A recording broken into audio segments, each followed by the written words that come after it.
বলতে চাই আপনাদের ভালোবাসা পেয়ে, বলতে চাই হাজার কষ্ট, হাজার বেদনা, হাজার অহংকার, হাজার যে আমার ভিতরে নিম্নতম মিথ্যা অহংকার, সত্য কথা না বলার, এগুলা বলতে চাই শুধু আপনাদের ভালোবাসায়। আসলে এই কথা বলার অর্থ হলো, আপনারা যখন আপনাদের ভিডিও আমি দেখব, আপনার এই কথার ভিডিওগুলো যদি আমি না দেখি, সত্য মিথ্যা যদি যাচাই বাছাই না করি, আপনাদের ভিডিও থেকে আমি কী শিখব? এখন আমি প্রথম ফার্স্ট কথা এই জন্য বলে যে বলতে চাই সব কিছু সত্য মিথ্যা, যে আপনারা যাই বলেন, এই কথাগুলোর মাধ্যমে আমি শিখি, আর আমি শিখেই আপনাদের কাছে ভিডিওগুলো তুলে ধরি। আসলে ভাই, এই সত্য প্রকাশ করতে হবে যে আমরা মাটির নিচে দাঁড়ায় আছি, আবার ঠাস করে মাটিতে পড়ে যাব।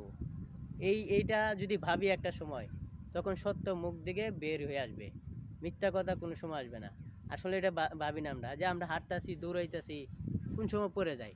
পড়ে যাওয়া মানে কি, তখন নিজের অহংকার, নিজের যে গর্ব, এই একটা, সেগুলো কিন্তু আপনি তখন ভুলে যাবেন, তখন ভালো বলবেন আর আল্লাহর কাছে মাপ চাইবেন।